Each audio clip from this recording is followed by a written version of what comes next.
उर्वरक वे अकार्बनिक रासायनिक पदार्थ होते हैं जो कल कारखानों और फैक्ट्री में तैयार किए जाते हैं, जिनमें पौधों के लिए आवश्यक पोषक तत्वों की मात्रा अधिक मात्रा में पाई जाती है। नमस्कार दोस्तों, मैं Devendra Gurjar, founder and CEO of Shri Govindam classes, आप सभी का हार्दिक स्वागत करता हूं।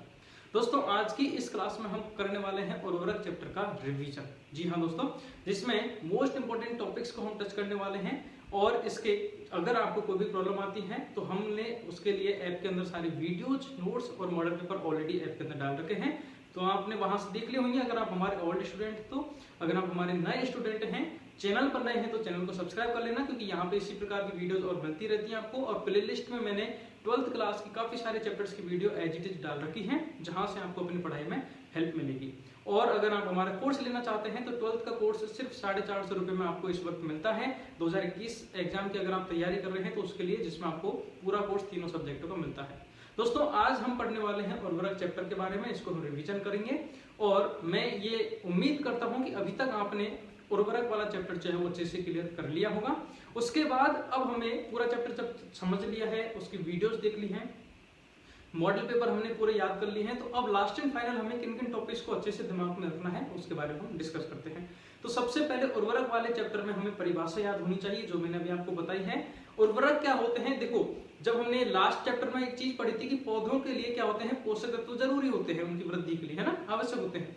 अब ये पोषक तत्व पौधे के लिए मिलेंगे कहां से? तो ये पोषक तत्व पौधे को देने के लिए हम आर्टिफिशियली क्या करते हैं, कल कारखानों में कुछ ऐसे पदार्थ तैयार करते हैं, कुछ ऐसे रसायन तैयार करते हैं जिनके माध्यम से पौधे को जो भी पोषक तत्व आवश्यक है, जो भी उसको चाहिए, वो हम उसको दे सकें, है ना।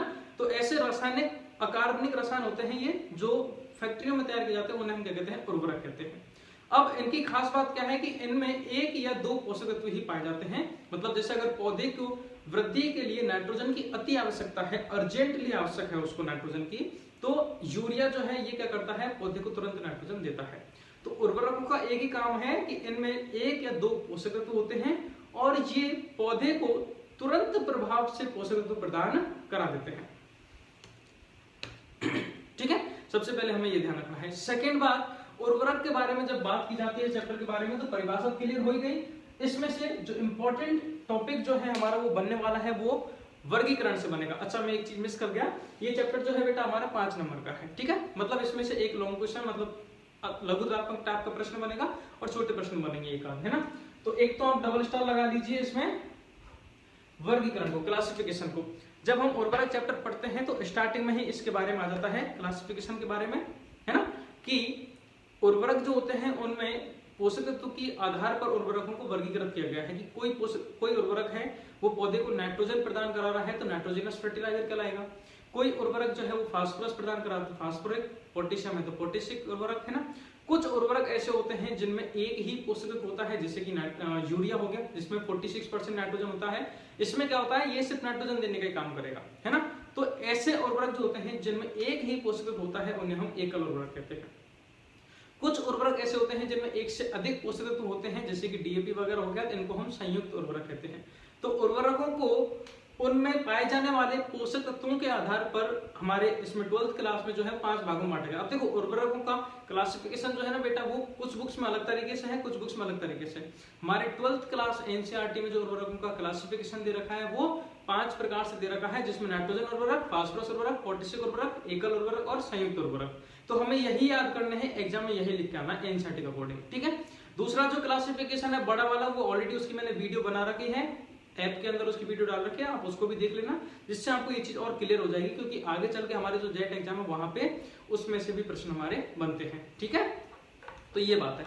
सो फर्स्ट ऑफ ऑल हमें उर्वरक का वर्गीकरण परिभाषा समझ में आ गई। वर्गीकरण से प्रश्न बनेगा डेफिनेटली, ये फिक्स है, आपके लॉन्ग क्वेश्चन आएगा ही आएगा, तो इनको अच्छे से याद कर लेना। क्योंकि नाइट्रोजनस में भी फिर आगे है, जो है नाइट्रोजनधारी है, नाइट्रेट उर्वरक है, अमोनियम उर्वरक है, नाइट्रेट अमोनियम है, इस प्रकार से अलग अलग है ना, सारा क्लासिफिकेशन है बड़ा, उसकी सारी वीडियो मैंने डाल रखी है, तो वहां पे आप देख लेना। नहीं समझ में आता है तो जूम ऐप पे डाउट क्लास में आप मुझसे डिस्कस कर लेना। ठीक है, वैसे कोशिश मेरी यही है कि आपको क्लास में ही समझ में आ जाएगा, फिर भी अगर आपको पर्सनली कोई डाउट है तो चलिए ये दो टॉपिक हैं। उसके अलावा नेक्स्ट जो टॉपिक हमारा बनता है इस चैप्टर में से वो ये है कि कई सारे उर्वरक दे रखे हैं हमें, जैसे कि कौन कौन से उर्वरक है, खासकर यूरिया हो गया, CAN हो गया है ना, कैल्शियम अमोनियम नाइट्रेट किसान खाद भी कहते हैं, DAP हो गया diammonium phosphate, SSP single super phosphate, muriate of potash हो गया, पोटेशियम क्लोराइड हो गया या पोटेशियम सल्फेट हो गया।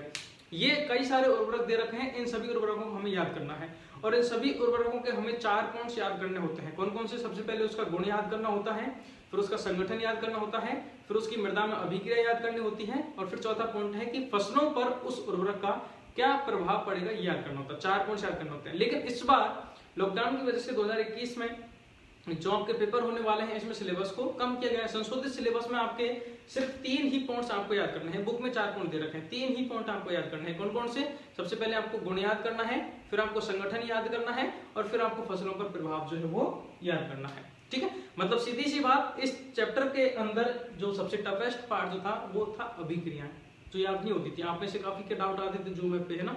फिर मैंने अलग से भी क्लास ली है मृदा में अभिक्रिया की, 2-3 बार क्लास हो चुकी है आई थिंक, यूरिया वाले की या इनकी, क्योंकि ये जो उर्वरक है वो बड़े ही इंपॉर्टेंट हैं। तो मृदा के अंदर जो अभिक्रिया है वो पार्ट हटा दी गए, लेकिन मैं फिर भी आपसे एक पर्सनली कर रहा हूँ, अगर आप नॉर्मली पास होना चाह रहे हैं तो ठीक है, मत पढ़ना। लेकिन अगर आप जिस तरीके से मैंने आपको मेहनत कराई है, मुझसे ज्यादा आप लोगों ने अपने लिए मेहनत की है और आप शुरू से पढ़ते आ रहे हो, तो अभिक्रिया वाले टॉपिक जो है एक बार उसको देख लेना। बहुत बेसिक है, बहुत ही बेसिक है ना। मैंने अच्छे से समझा भी रखा है, क्योंकि फिर वापस वही बात कि एग्जामिनर पूछे ना पूछे, अगर हमें उसका आंसर आ रहा है, हम उसका लिख सकते हैं, तो वहां पे एक्स्ट्रा लिख के आइए। उससे क्या होगा, एग्जामिनर खुश होगा, इंप्रेस होगा। ठीक है, हमें एग्जामिनर को इंप्रेस करके आना, ध्यान रखना। और दूसरी बात, एक सिंपल सी बात, जो जब मैं 12th क्लास में था, मैं एक अपना पर्सनल एक्सपीरियंस शेयर करता हूँ इसमें, क्लास ज्यादा बड़ी नहीं होनी चाहिए, कि जैसे आप 12th की अभी तैयारी कर रहे हो, राइट, आपने साल भर अच्छी मेहनत की, सब कुछ पढ़ा है, पूरी रामायण पढ़ ली, आपने केमिस्ट्री पूरी डिटेल में पढ़ ली है, पूरी बुक पढ़ ली, पोथी पढ़ ली।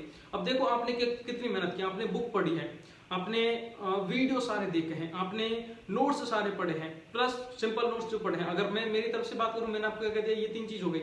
आपने हैंड राइटिंग नोट्स भी मैंने दे रखे हैं, वो भी आपने पढ़े, आपने मॉडल पेपर भी पढ़े हैं, ये रिवीजन क्लासेज भी आप देख रहे हो। ठीक है, कितना हो गया, 6 रिवीजन क्लासेज देख रहे हो। इसके बाद मैं आपको प्रैक्टिस सेट देने वाला हूँ, वो भी आप पढ़ोगे, 7 हो गए, तो 6 कितने हो गए, हाँ 7 हो गए। तो 7-8 तरीके से आपने अपना कोर्स को बार बार पढ़ा है, ये तो एक बार है। अब आप में से कुछ विद्यार्थी महारथी तो ऐसे भी हैं जो 3 बार कम से कम, जिनका मुझे फोन आता है सर 3 बार तो मैंने ऑलरेडी कोर्स कर लिया है, तो 7 या 21 बार आप किसी भी चीज को पढ़ रहे हो, तो मेरिट माना तो बनता है कि नहीं बनता है आपका, डेफिनेटली बनता है। ठीक है, सो अब मैं आपको क्या कर रहा हूँ, बात यह है कि जब आपने इतना कुछ पढ़ लिया है और उसका लास्ट एंड फाइनल जो है, आपने साल भर जो भी पढ़ा, लास्ट एंड फाइनल हमारे 3 घंटे हैं, उस 3 घंटे में आपको लिख के आना है। तो आपको ये चीज दिमाग में रखिएगा, 3 घंटे बाद ये जो मैंने पढ़ा है ये काम आएगा वैसे तो, बट एक बार ये सोच के देखिए कि 3 घंटे बाद ये मेरा 12th का सिस्टम ही खत्म हो गया, मैंने जो भी याद किया, इसमें जो भी पढ़ा है वो मुझे आगे कहीं जरूरत नहीं पड़ने वाली है। तो क्यों ना मैंने जो भी पढ़ा, जितना भी पढ़ा है, उसको मैं यही सारा लिख दूं, ताकि एग्जामिनर खुश होगा। आप उर्वरक चैप्टर में आपने अभी तक जितना भी पढ़ा है, जो भी नॉलेज है, कोशिश कीजिए उसमें से अच्छी चीज को, सारे काम उर्वरक वाले टॉपिक में से अगर कोई क्वेश्चन बन जाता है तो वहां पे उसको लिख के आओ, मेंशन करके आओ। थोड़ा सा टाइम लगेगा लेकिन लिख के आओ, उससे क्या है, एग्जामिनर को कुछ एक्स्ट्रा मिलेगा तो खुश हो जाएगा। अब यहाँ पे इसका मतलब ये भी नहीं कि आप कॉपी ज्यादा भर रहे हो, टाइम ज्यादा लगा रहे हो, मैं जस्ट एक बता रहा हूँ, अगर आप मेरी बात को पहुंच पे आए तो। ठीक है, चलिए बात करते हैं, ये दोनों चीज क्लियर हो गई। वर्गीकरण डेफिनेटली हमारे एग्जाम में आएगा ही आएगा, इसका आप 2 स्टार लगा लीजिए, इसको अच्छे से याद कर लेना। मैंने वीडियो बना रखी है, ऐप के अंदर बैच में डाल रखी है। अगर आप नए विद्यार्थी बैच में नहीं है तो ऑफर चला, 450 में पूरा कोर्स है, तो आप उसको ले लीजिए, क्रैश कोर्स है 450 में। ठीक है, तो जिसमें आपको सारी चीजें मिल जाएंगी। बात करते हैं यूरिया, CAN, DAP, ये 3। अब इसमें से प्रश्न हमारे डाउट ये होता है कि सर जी इन सभी उर्वरकों में से कौन सा उर्वरक जो मैं याद करूं, तो मैं आपको बेटा बता रहा हूं, एक तो आप यूरिया को याद कर लेना, एक कैन, ये और ये कितने लगा रहा हूं, 4 लगा रहा हूं मैं। ठीक है, SSP छोटा सा 4 उर्वरक जो है ये तो फिक्स आपको याद करने, क्योंकि यहाँ से लॉन्ग क्वेश्चन बनेगा। लॉन्ग क्वेश्चन कैसे कि निम्न में से, या तो क्वेश्चन ऐसा आ जाएगा कि यूरिया के गुण, संगठन और फसलों पर प्रभाव लिखिए, खत्म बात, पूरा यूरिया टेप दिया। या MOP, यूरिया MOP के ज्यादा चांस है और CAN भी है ना, मतलब चारों ही आ सकते हैं, लेकिन इन दोनों को थोड़ा सा और अच्छे से कर जाना, यूरिया, CAN और MOP को, है ना। तो या तो किसी एक पर्टिकुलर उर्वरक का नाम देगा एग्जामिनर कि यूरिया के बारे में 3 पॉइंट्स को डिस्कस कीजिए, या फिर MOP के बारे में डिस्कस कीजिए, इस तरीके से। या घुमा सकता है, कैसे कि यूरिया का फसलों पर क्या प्रभाव पड़ता है ये लिखिए, या फिर यूरिया, CAN, DAP, इन तीनों का फसलों पर प्रभाव लिखिए, या इन तीनों के गुण लिखिए, या इन तीनों के संगठन लिखिए। कोई भी 3 उर्वरक दे देगा, 2 या 3 उर्वरक, और उनका पर्टिकुलर कोई एक चीज पूछ ली जाएगी, या एक उर्वरक देगा और उसकी तीनों चीजें पूछ ली जाएंगी। समझ रहे हो ना? क्वेश्चन दोनों तरीके से भी हमारा जो है वो बन सकता है। तो आपको क्या करना है, दोनों ही तरीके से क्लियर करके जाना है। तो देखो, आप अगर अच्छी परसेंटेज बनाना चाहते हैं, अच्छे नंबर लेना चाहते हैं, तो मेरी तो आपकी पर्सनली यही रिकमेंडेशन है कि आप एक बार पूरे चैप्टर को अच्छे से पढ़िए, उसको अच्छे से क्लियर करके हुए जाइए, तभी आपको वो सारी चीजें क्लियर हो पाएंगी। ठीक है, तो इनमें 3-4 टॉपिक मैंने आपको बताया जिनको आपको अच्छे से याद करके जाना है। तो ये सिंपल सी इसकी कहानी है इस चैप्टर की। इसकी सारी वीडियोज मैंने ऐप के अंदर डाल रखी है, नहीं समझ में आता है तो आप एक बार वीडियोज को देखिए। आप अगर नहीं जुड़े हुए हैं ऐप से या फिर यूट्यूब चैनल से, तो ऐप से यूट्यूब चैनल से जुड़िए, क्योंकि आगे मैं पूरे कोर्स की रिवीजन क्लासेस जो है इसी तरीके से आपको देने वाला हूँ। इस चैप्टर में अगर कोई प्रॉब्लम हो तो जो मैं डाउट क्लास होगी वहां पे मुझसे क्लियर कर लेना। Thank you so much dear friends. और इस वीडियो को अपने दोस्तों को शेयर जरूर करना कि वो भी अगर लॉकडाउन में फंसे हुए हैं, नहीं पढ़े हैं, तो बेचारे वो भी पढ़ लें, उनका भी भला हो और हमारी मेहनत भी काम में आ जाएगी। Thank you so much. नीचे कमेंट करके मुझे जरूर बताना कि आपको नेक्स्ट किस चैप्टर में प्रॉब्लम है, या फिर क्या आपकी जो भी प्रॉब्लम है पढ़ाई से संबंधित, वो मुझे कमेंट करके बता सकते हैं, या फिर अपना जो फीडबैक देना चाहते हैं तो नीचे कमेंट करके मुझे फीडबैक दीजिए। वीडियो को लाइक करके अपने दोस्तों को शेयर करना। Thank you so much. जय श्री कृष्ण।